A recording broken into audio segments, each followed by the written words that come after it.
नारा है, भारत देश हमारा है।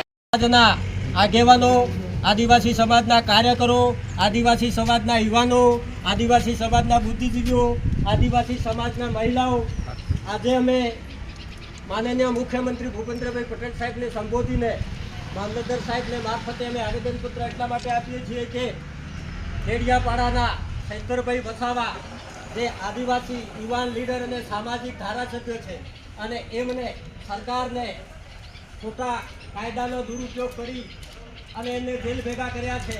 એટલે અમે સરકારને વિનંતી કરીએ છીએ કે શંકરભાઈને વહેલી તકે જેલમાંથી મુક્ત કરો અને એમના પર 307 જેવા જે 109 નવા કલમ મુજબના કાયદા લગાડેલા છે હત્યાના, એ રદ કરવા જોઈએ.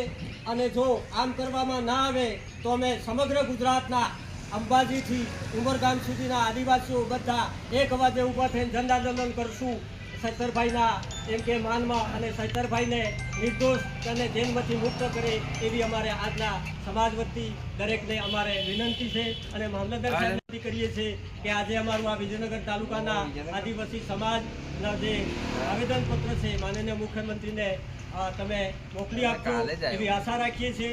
અને એના પછી આ આવેદનપત્રનો કોઈ પણ જવાબ આવે છે કે નહીં એને પણ અમે માપશું, એ પણ આપણે ખાતરી આપીએ છીએ. જય ભારત, જય આદિવાસી.